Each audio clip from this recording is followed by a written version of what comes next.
Arranca la Resistencia. Hoy tengo un programa de lujo porque tengo un gran amigo, y más que un amigo, un gran patriota y un hombre que se ha metido estudiando exactamente cuáles son los pasos que hay que dar en el momento del día cero, en el momento en que el castrismo finalmente baje el telón o le hagamos bajar el telón tras 67 años de la dictadura más larga, cruel en el hemisferio occidental. Me estoy refiriendo al doctor Rafael Romeu, presidente en este momento de ASCI, la Asociación de Economistas Cubanos. Ha hecho una disertación extraordinaria hoy en un foro que tuvimos en el Museo Americano de la Diáspora Cubana, el foro sobre cuáles son los primeros pasos para la reconstrucción de la infraestructura en Cuba. Temas que abordamos: agua, energía, telecomunicaciones, transporte, puertos, aeropuertos y por supuesto el tema agudo de las paz y el financiamiento y la inversión, cuánto se necesita, y por eso he invitado hoy aquí físicamente, que se tomó un vuelo esta mañana muy temprano, librando los avatares de los aeropuertos, a mi amigo Rafael Romeu. Voy a tener enseguida también a Marcel Felipe porque fue un evento tremendo. La gente que participó, mucha prensa, muchos colegas de la prensa, de todos los medios en inglés y en español, porque estamos más cerca y hay que estar preparados. Pero antes les voy a pasar, precisamente el secretario de Estado Marco Rubio estuvo en esta gira, esta reunión, esta cumbre importante de los países, de la Asociación de Países de la Cuenca del Este, en Asia. Ahí estuvo Marco Rubio y por supuesto le preguntaron, fíjense qué pregunta tan con cosquillas, le preguntaron, bueno, ¿y por qué China así? Ustedes vienen para acá y hablan de China, ¿y por qué en Cuba esa presión? Y Marco Rubio rápidamente, ni corto ni perezoso, respondió al periodista. Vamos a verla enseguidita. Creo que el objetivo es lograr una Cuba donde el pueblo cubano pueda disfrutar de prosperidad, tranquilidad, seguridad y una vida mejor de cara al futuro, como lo hacen los cubanos en todas partes del mundo cuando salen de Cuba. Estamos dispuestos a ser muy realistas sobre cómo lograrlo y a tener paciencia para impulsar un proceso serio que conduzca a ese resultado. Hemos mantenido contactos con ellos ocasionalmente sobre este asunto, y conocen claramente nuestra posición. Esperamos que finalmente se llegue a ese punto. El problema fundamental de Cuba en este momento tiene dos componentes. Primero, su sistema económico no funciona, porque ese modelo económico no existe ya en ninguna otra parte del mundo. Es completamente retrógrado. Sencillamente, no funciona. Y por eso la gente tiene que abandonar el país. En segundo lugar, ya no están recibiendo petróleo gratuito de Venezuela. Ese es su mayor problema. Ya no reciben petróleo venezolano gratis y, por cierto, tampoco lo utilizaban principalmente para abastecer su sistema eléctrico. Aproximadamente el 60% del petróleo gratuito que recibían de Venezuela lo revendían para obtener dinero en efectivo. El principal problema de Cuba es que su régimen es un desastre. Su modelo económico no funciona y quienes gobiernan el país no saben qué demonios están haciendo. Lo que más les interesa es conservar el poder. Le temen a la prosperidad económica porque temen que, con la prosperidad y las libertades económicas, pierdan el control sobre la población. Esa ha sido siempre la lucha que han enfrentado en los últimos tiempos. Pero, nuevamente, hoy mismo comenzamos a enviar más de $100 millones en ayuda humanitaria a Cuba, que será distribuida por organizaciones no gubernamentales sobre el terreno. Por tanto, estamos dispuestos a dialogar con ellos. Lo hemos hecho anteriormente y continuaremos hablando sobre los cambios que pueden realizar. Pero Cuba está a solo 90 millas de nuestras costas. Es un régimen que durante buena parte de los últimos 30, 40 o 50 años se ha dedicado a desestabilizar la región mediante los movimientos que ha respaldado. Además, desde 2021 han perdido, no sé, entre el 10% y el 15% de su población como consecuencia de la mala administración del país. Queremos que Cuba tenga un futuro mejor y estamos dispuestos a tomar medidas que la ayuden a llegar hasta allí. Pero ellos tienen que decidir que quieren hacerlo. Las personas que actualmente están al frente del país sencillamente no quieren hacerlo. Rafael, tu reacción a bote pronto de estas declaraciones del secretario de Estado.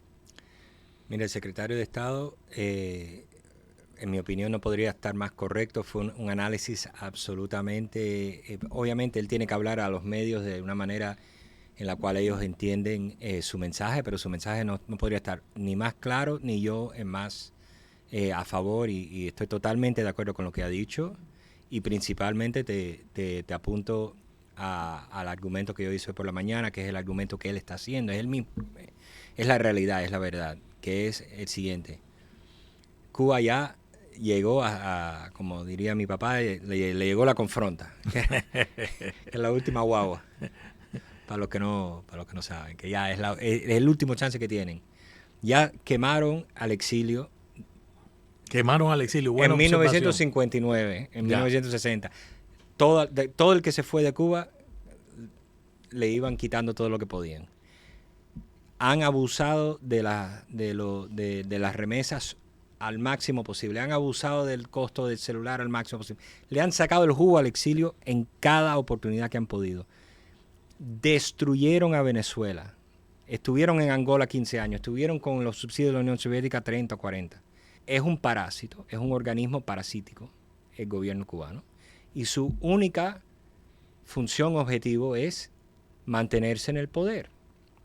Y esa es la dificultad que nosotros nos enfrentamos. Ellos necesitan, como lo expliqué hoy, fue la analogía de Venezuela. Venezuela es lo mismo, pero Venezuela vive del petróleo. Y el petróleo son un burujón de dinosaurios que se murieron, se los enterró la tierra y nada más hay que ir, abrir el hueco y sacar el petróleo.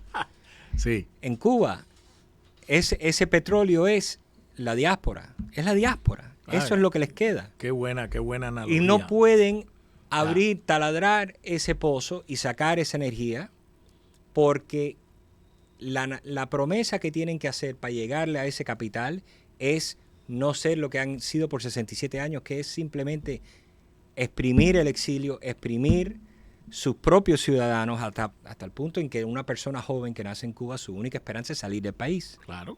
Entonces, es un sistema que es hostil a su propia población, tanto por dentro de sus fronteras como los que viven afuera. Esa promesa de que ellos no van a hacer eso, no la pueden hacer. Entonces pueden hacer 177 reformas, pueden hacer lo que ellos quieran. Ellos tienen que darle al exilio una señal de que ellos van a pasar la página y empezar un régimen nuevo. Y eso no quieren, lo acaba de decir. Eso es un willingness issue. Claro. No están dispuestos a decir renunciamos y nos vamos.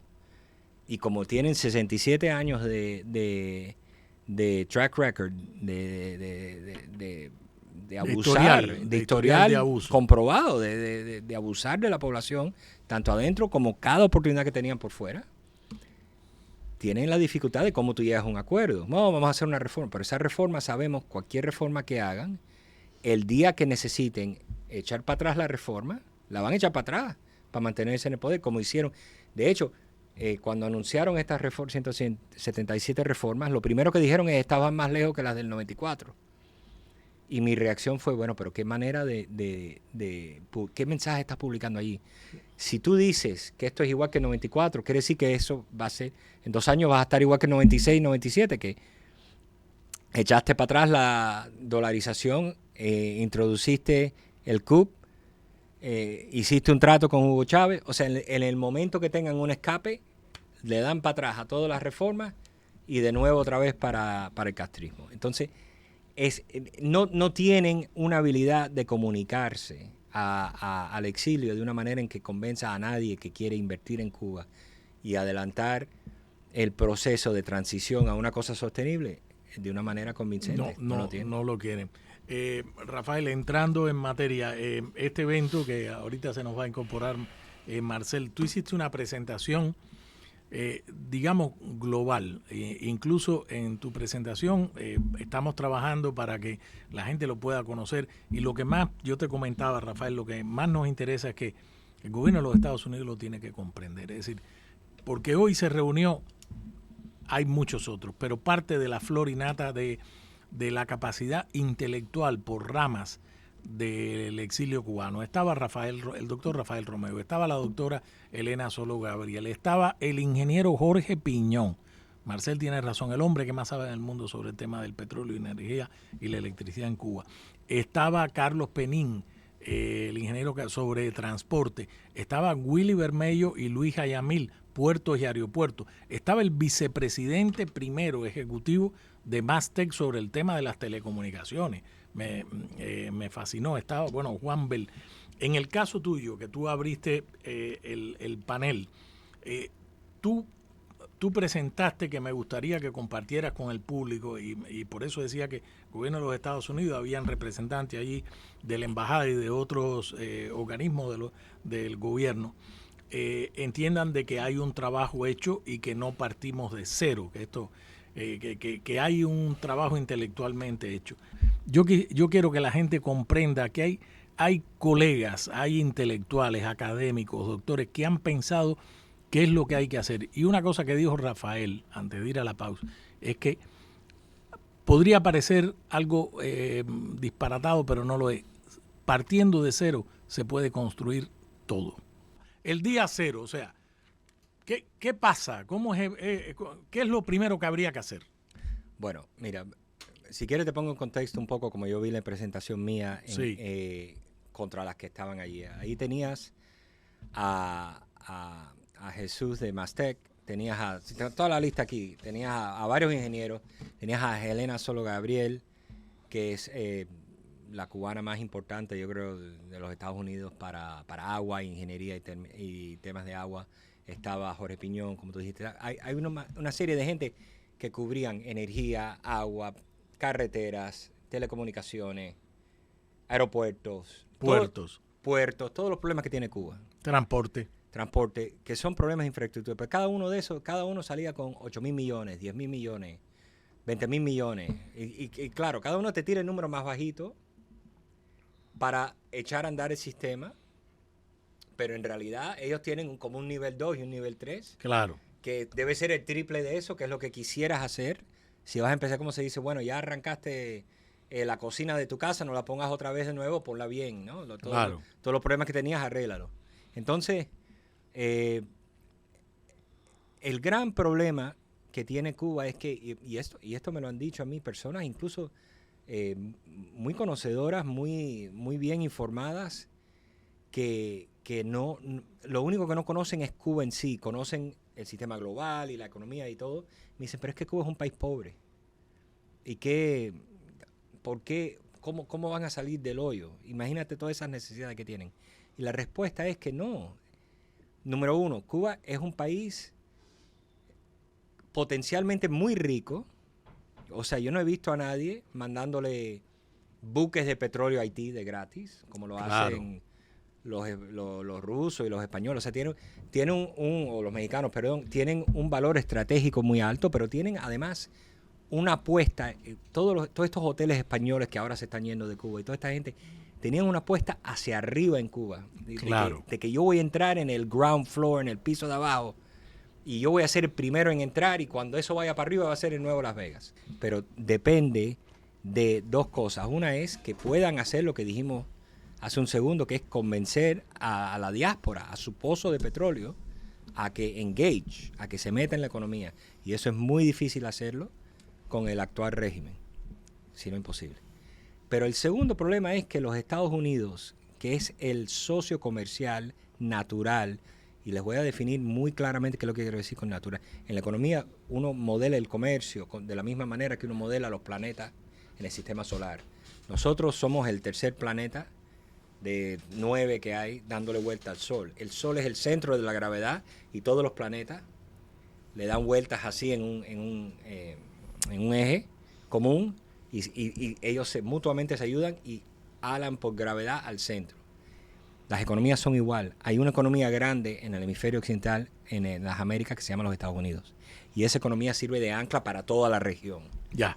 Y tener una separación de esa economía es agarrar. Yo hice un trabajo en 2008, cuando Obama ganó, para el Fondo Monetario Internacional, donde calculábamos cuál sería el turismo si levantan las restricciones para que los americanos viajen. Y en ese momento habíamos calculado 4.2 millones de turistas al año. Y en ese momento República Dominicana estaba como en 3, si no me acuerdo exacto. Pero era más que la República Dominicana y más que Cancún.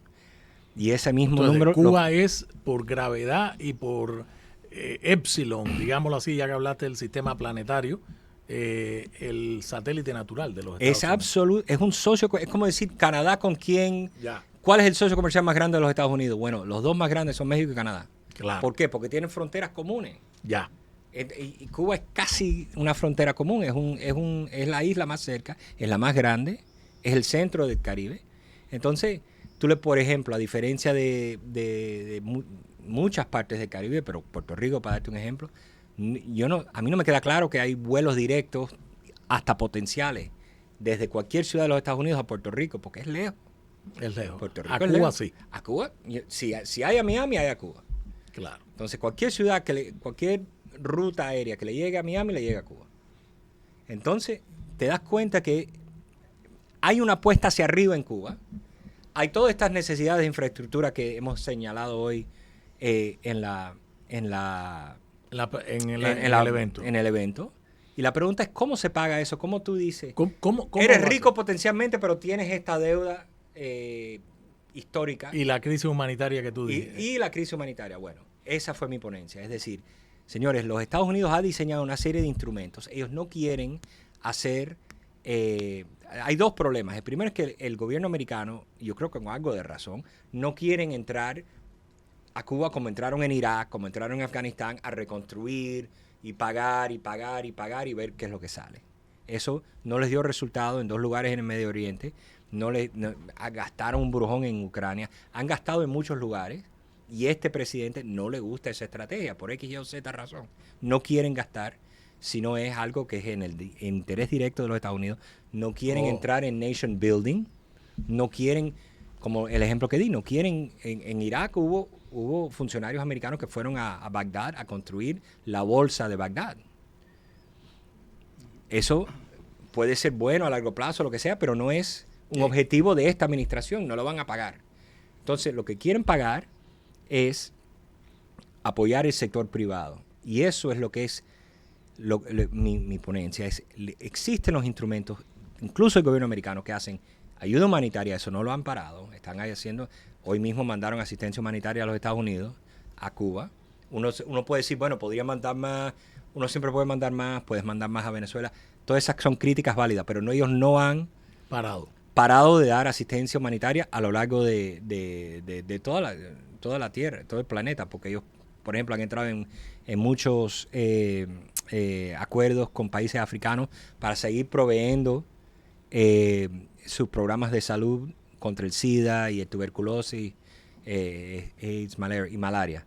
Son esas tres enfermedades que ellos siguen apoyando la lucha contra esas enfermedades en África y en muchos países del mundo, pero lo quieren hacer de una manera diferente. Entonces ahí es donde dice, bueno, no me gusta la manera que está bien, pero ellos siguen con su compromiso de apoyar la lucha contra esas enfermedades, siguen con su compromiso de apoyar. Entonces la ayuda humanitaria sigue y para Cuba está presupuestada y sigue, existe. Eso existe, pero eso no va a ayudar con la infraestructura, con la energía, con los problemas de agua en Cuba. Esa ayuda humanitaria puede ayudar a 6 meses, pero no te saca del hoyo de 67 años de dictadura.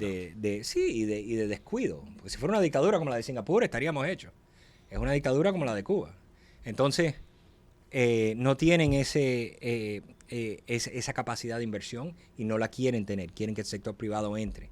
Pero sí tienen instrumentos muy importantes en el Tesoro, en una agencia de los Estados Unidos que se llama el Development Finance Corporation, etcétera, etcétera. Entonces, ellos quieren fomentar la inversión privada para quitarse de encima no solo el problema de tener que gastar, pero además el problema de tener que administrar el gasto. Ellos quieren que en vez de que sea el gobierno americano construyendo la carretera, como haría en Irak, bajo contrato a una empresa que gana un contrato del gobierno americano, que sea Mastec, que hace, o que sea una constructora aquí. Willy Bermejo y Ayamil. Que sea. Y que lo hagan ellos en un contrato del sector privado con el gobierno de Cuba, con lo que sea, y ellos apoyan a través de, por ejemplo, contratos que te aseguran las inversiones, contratos que te apoyan las necesidades de capital inicial, contratos que te dan garantías a las exportaciones, a los tratados de importación, Exim Bank, Trade Development Authority, Development Finance Corporation. Estas instituciones existen para apoyar el comercio que además fomenta el negocio de las empresas americanas en Cuba. Entonces y ayuda a controlar el gasto de una manera. Tuvimos una pregunta muy interesante en el evento que dijeron, pero con esa cantidad de dinero que va a entrar no habrá corrupción. Y bueno, puede que la haya, pero como en todos lados, pero si tienes el sector privado y tú robas, le estás robando a otro individuo y ese individuo va a cuidar su dinero mucho mejor que lo cuidaría el sector público, porque le está sacando dinero a su cartera. Entonces, esos son los instrumentos que esta administración ha apadrinado, y ese es el camino hacia adelante, y ese es el camino que va a pagar por las necesidades de agua de Elena, las necesidades de energía de Jorge Piñón, las necesidades de la ingeniería de los tres, de transporte, los aeropuertos, los puertos, cruceros, todo eso se puede reconstruir, y se reconstruye a base de lo que habíamos dicho, de contratos de joint ventures, de P3, que son Public-Private Partnerships, son todos los tipos, y entre paréntesis, Cuba los hace hoy. Ellos les encanta ese tipo de cosas porque ellos retienen el título, la propiedad, y eso se puede ir hacia adelante con eso, hasta más adelante poder vender las propiedades en un mercado donde has rediseñado la Constitución, hace una cosa estable, que todo el mundo esté de acuerdo, el pueblo votó, etcétera, etcétera. Ahí puedes tomar una decisión, pero al día cero tienes una solución para que entre el dinero, y eso también te permite importar las instituciones de aquí.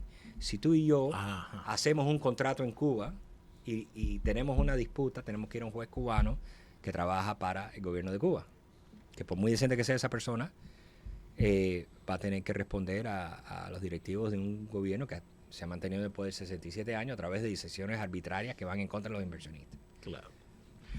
Tengo que irme a una pausa. Yo sé, Liana, se ha incorporado Marcel Felipe, quien es el hombre gestor de esta idea. Ideas para Cuba, yo sí lo digo tal cual. Ideas para Cuba, el primer capítulo de esta mesa redonda con los temas que hemos expuesto aquí, lo tuvimos hoy y fue un tremendo evento. Vamos a hablar de varios temas, y la otra pregunta, además de que Marcel dé un briefing completo del asunto. Marcel, le preguntaba a Rafael, él tiene una suerte de calendario, e incluso muchas de las preguntas en privado y en público que le han hecho es, bueno, y el día 1, ¿cómo el día 1 se cayó?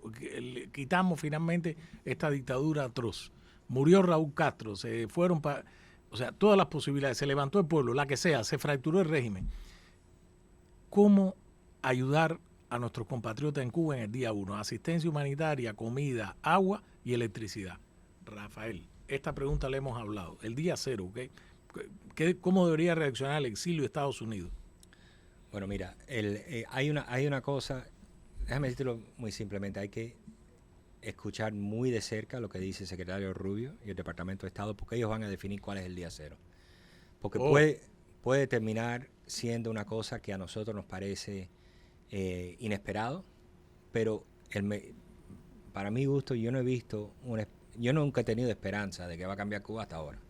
Ya. Y ellos están lidiando con una situación muy difícil y cosas que no a veces vemos lo que está pasando y a veces no vemos lo que está pasando. Entonces es incompleto darte una respuesta hoy diciendo, basado en cualquier cosa que pase, esto es lo que yo pienso.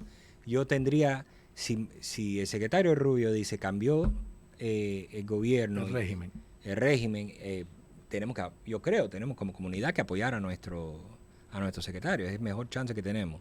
Esa es mi opinión, sin saber lo que va a venir, ¿no? Si viene algo muy extraño, entonces tenemos que reevaluar, pero por lo pronto eso es lo que yo veo. Esa es la primera advertencia que diría, es escuchar de cerca a lo que dice el secretario Rubio. Segunda es, hay una cosa que se llama la segunda tragedia, que tenemos la tragedia de Cuba, que vamos a entrar en lo que yo le llamo Berlín 1945. Y la segunda tragedia que se ha visto en Haití, por ejemplo, que está al lado, es que todo el mundo llega a ayudar y tienes un desastre montado porque tienes las ONG metidas y gente, y yo estoy, todo el mundo, 6 organizaciones ayudando a una aldea y hay medio pueblo que está sin atender. O, por ejemplo, si uno nada más coloca la ayuda, a veces, esto ha pasado en muchos lugares, colocas ayuda humanitaria en las ciudades. Dice, no, vamos a ayudar a la gente Es lo más económico, lo más rápido, después llegar al máximo número de personas, métela en La Habana. Bueno, el país se te echa encima. Porque la gente, el campo te entra a La Habana a buscar la ayuda. Entonces lo que creas en La Habana es un desastre, mucho peor de lo que encontraste. Entonces es importante distribuir la ayuda, a pesar de que es más costoso, le vas a poder dar menos ayuda al país en total, pero va a estar mejor distribuida, eso es mejor. Entonces ese tipo de estrategia hay que tenerla como planeada, para que no sea y yo me imagino que van a haber medidas de orden, como por ejemplo, cualquiera aquí no se puede montar en la lancha y para allá, porque eso podría ser un desorden. Entonces, ese tipo de cosas, esas son las dos advertencias. Habiendo dicho eso, las medidas son bastante claras. Hay que establecer la energía rápidamente y la única solución a corto plazo son los barcos turcos, estos que son generadores, son barcazas que tú las pegas a la ciudad, las conectas y se echan a andar. Y se acabó. Y es un alivio, alivio. Después hay generadores como los que estoy seguro que todos nosotros hemos ido de vacaciones a la República Dominicana, donde estás en el resort tiene su generador. Y son generadores industriales, esos tienen que ir a los hospitales. Hay que suministrar el combustible que es necesario para correr para que funcionen, y proveer agua. Energía y agua son las dos cosas más importantes. Y después te mueves a, no sé cómo sería la seguridad, pero la seguridad es muy importante porque no puedes tener desorden. Las comunicaciones, para que el pueblo se mantenga informado y para que el pueblo entienda que el caos se previene con la fuerza, pero también con la información. Y después tener la comida. Comida. Y la comida depende de lo que se llama el cold chain, o sea, la cadena de distribución fría. Y eso existe en Cuba. Cuba es un país muy, muy interesante en ese sentido, porque no es la ayuda que ellos necesitan es básicamente que le abras la chequera. Si ellos tienen recursos, los puertos funcionan, todo funciona. Ya. Funciona mal, pero funciona. Y lo vamos arreglando, pero a corto plazo lo que tú quieres es que la gente no se te desestabilicen. Es un caos. Claro, porque estos países, por mucho que uno piense que están en el fondo, cuando hay una transición se crea incertidumbre. Y cuando se crea incertidumbre, lo poco que existía se desmorona. Marcel, bueno, bienvenido. Tremendo evento hoy, Marcel. Sí, muchas gracias. Tremendo evento hoy. De los temas que hablamos y de lo que estaba hablando Rafa ahora sobre los días críticos. Sí, pero lo que pasa es que son tantos temas que, aunque uno trate de segregarlos y decir vamos a hablar hoy de infraestructura, van ligados a lo que es la seguridad, van ligados a tantas cosas y es muy difícil en 5 minutos resumirlo todo. Pero lo más importante de lo que hicimos hoy es arrancar. Arrancamos con este proyecto, el proyecto de Ideas para Cuba, que es la Iniciativa Democrática y Económica Alternativa para Cuba, que es una serie de conferencias, cada una dedicada a un tema específico, aunque todos van a estar entrelazados, con los expertos que más conocen de cada campo, para que nos puedan verdaderamente ir educando. Y cuando digo a nosotros, es al exilio cubano, pero también a las personas en el gobierno americano que van a tener que tomar las decisiones sobre todo estos tipos de temas. Y más allá de eso, de llegar a dos grupos distintos. Primero que todo, llegar al pueblo cubano, porque lo que estamos haciendo es visualizar el futuro, cómo luce el futuro. O sea, no estamos hablando solamente del día 0, del día 1, sino cómo va a lucir Cuba dentro de 5 años.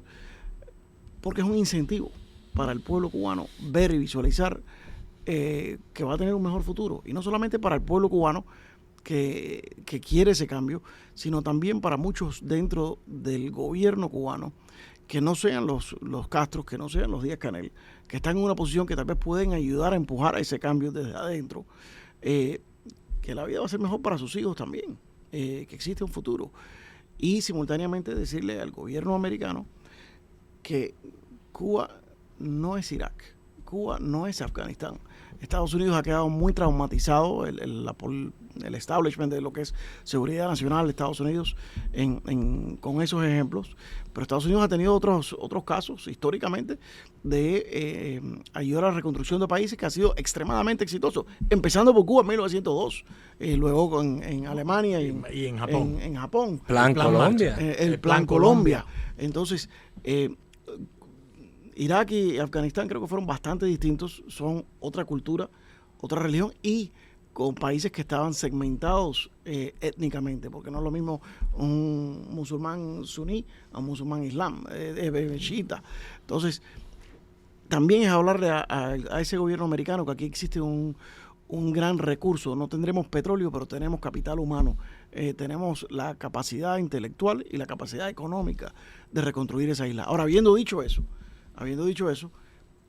por otras razones, no solamente por el hecho de que en Estados Unidos en este momento exista ese tipo de aprehensión a entrar a reconstruir otros países, sino porque no conviene que el Estado se meta tanto en reconstruir un país. Reconviene mucho más que la empresa privada sea la que entre a reconstruir el país. Y lo que aprendimos hoy en esta primera sesión del proyecto Ideas, que era dedicado a la infraestructura, es que hay sectores que no dependen del gobierno de Estados Unidos en materia capital, en dinero, en recursos. Requieren principalmente de la próxima conferencia que vamos a tener, que es que exista un Estado de Derecho, que no existan los castros, que no sea un sistema de injusticia, porque si no el dinero no entra. Pero que corrigiendo la parte legal, por ejemplo, en el sector de telecomunicaciones, ahí estaba Jesús Leveña de Mastec, o sea, no estás hablando de una persona que habla en teoría, una persona que está encargada de una empresa que factura 16 mil millones de dólares al año en el campo de las telecomunicaciones, y te dice que es una de las cosas más sencillas en hacer infraestructura en Cuba. Primero que todo, poniendo a Starlink en el día 1, ya los cubanos quedan conectados. El costo que te cobra Starlink, $29.99 al mes, es un regalo comparado con lo que pagan los cubanos hoy en día. Pero además es una cuestión de 3 a 5 años en construir el resto de la infraestructura de telecomunicaciones. Y como él bien dice, no es que necesites de dinero del gobierno, no. Es que las empresas van a pelear por quién es el que puede invertir ese dinero. Porque tienen entonces un mercado cautivo que hasta este momento nadie ha explotado. O sea, Cuba no son todos los problemas que vemos. Cada vez que tú ves un problema, si eres un buen empresario, lo que te das cuenta es que no es un problema, es una oportunidad. Y eso es lo que está viendo Mastec, por ejemplo. Y lo mismo pasa en el sector que estuvimos también. Luis Jamil nos estuvo hablando del sector de los cruceros y la parte de los puertos. Los cruceros pueden ir a Cuba mañana y eso empieza a generar trabajo en Cuba. Y los mismos cruceros, cuando prueben que la demanda del mercado está ahí, como obviamente va a estar, porque si bien muchos de los panelistas hoy comparaban a Cuba con República Dominicana, porque es el mercado más cercano, más comparable que tiene, pero en realidad no es comparable. O sea, en este momento Cuba está como está, pero una Cuba libre, democrática, no es comparable con República Dominicana, duplicaría la República Dominicana. Entonces, cuando esos cruceros vean eso, esos cruceros invierten en las infraestructuras de puerto, porque ya no van a querer ser los que llegan y tienen que bajar a las personas en un botecito que llegue. Sí. No, quieren ellos tener su buena terminal y ser los primeros en tener esa terminal allá en La Habana. De ahí que son los dos industrias que puedes arrancar con la parte privada de una vez y con dinero privado. Y estamos hablando... Y los puertos, aeropuertos y telecomunicaciones. Correcto. Que ellos dijeron, en el caso de telecomunicaciones, 6.000, 8.000 millones de dólares de dinero privado. Esto que se lo graben bien las personas que están en Cuba, los coroneles y los generales que todavía pueden ayudar a hacer un cambio. 6.000, 8.000 millones de dólares en cuestión de unos cuantos años, solamente en un sector, cuando ustedes están bregando a ver cómo consiguen 1.000 millones que entren. Eso en 3 o 4 años entra solamente de ese sector. En la parte de los puertos, ahí estaba Luis Jamil diciendo 6.000, 8.000 millones de dólares en cuestión de los primeros 5 años.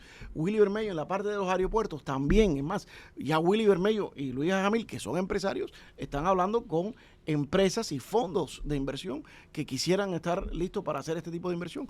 Él dice inmediatamente 250, 500 millones de dólares para la parte de los aeropuertos, de modernizar lo que hay, y luego una inversión más grande a nivel de 5 años y luego 10 y 15 años, que pudiera estar en los miles de millones de dólares. Pero eso también es financiable en la parte privada, donde llegas a un punto en que ya la parte privada no alcanza.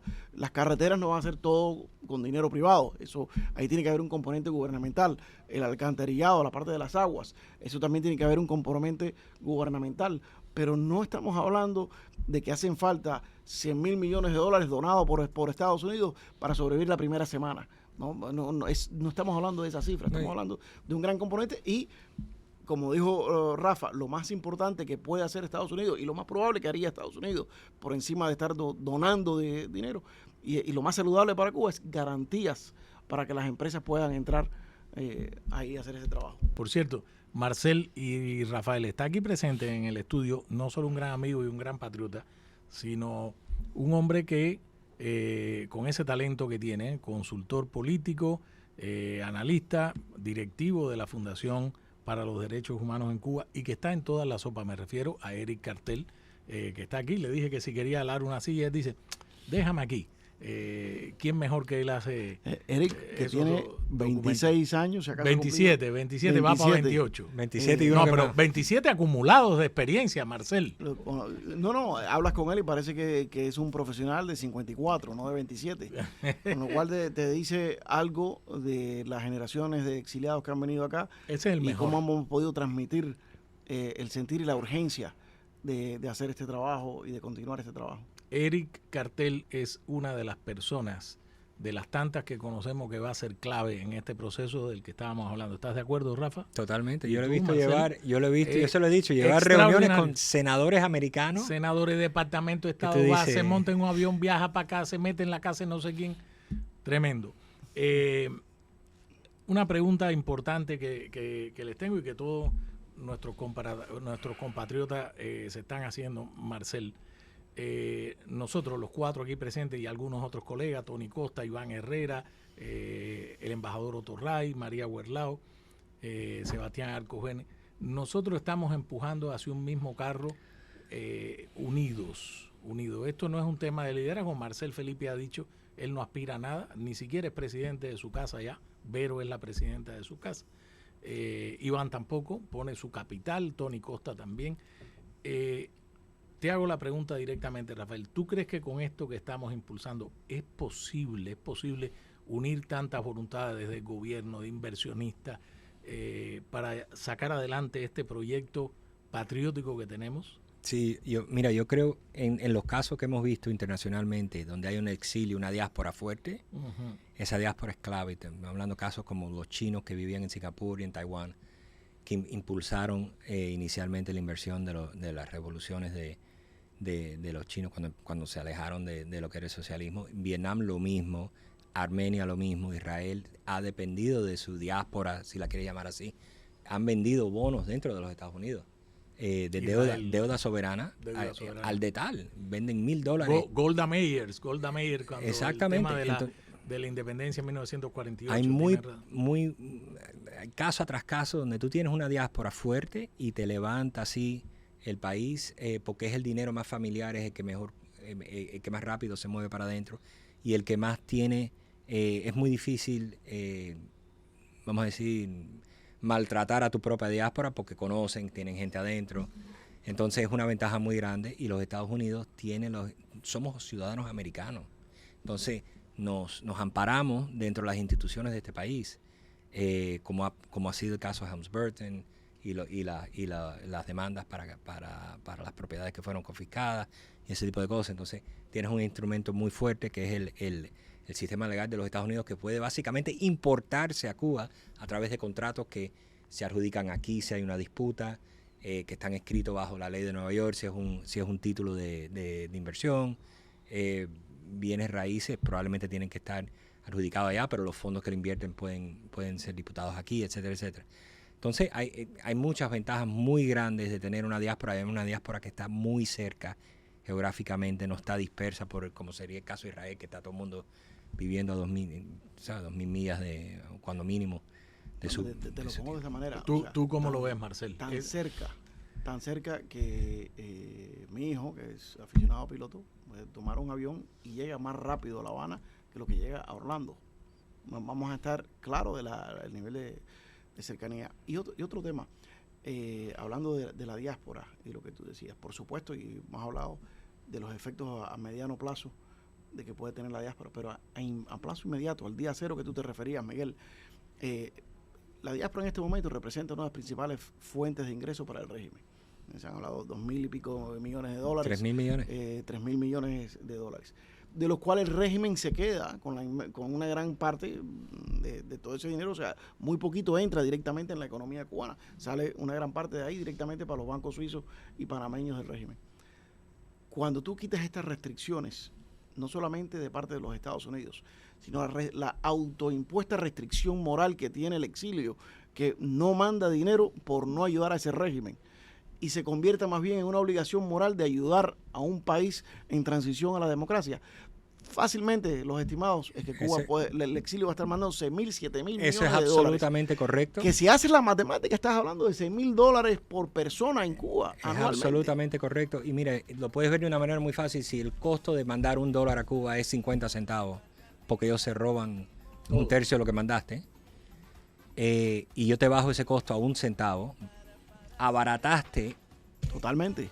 O sea, si de los 3.000... Cuando las cosas se ponen más baratas, tú compras más. Si de los 3.000 el pueblo recibe 1.500, porque en realidad no solamente se quedan con una parte de comisión, sino que te venden los productos más caros con el dólar. Entonces, si los 3.000 hoy representan 1.500, el día de mañana vas a estar en 6.000. Se va a cuadruplicar en la cantidad de dinero que está entrando en Cuba, simple y sencillamente y esos son los segmentos de ingreso más bajos de Miami. Totalmente. Señores, tengo que hacer otro programa, los invito a los dos. Rafa, te vamos a mudar para Miami. Sé que viniste esta mañana y te vas. Yo soy del norte. No, eres del sur. Yo crecí, cubano. Yo salí de Cuba y crecí en Syracuse, New York. Yo sé. A mucho orgullo. Oye, muchísimas gracias, felicidades, tremendo evento hoy. La Resistencia le trae siempre lo que es para Cuba.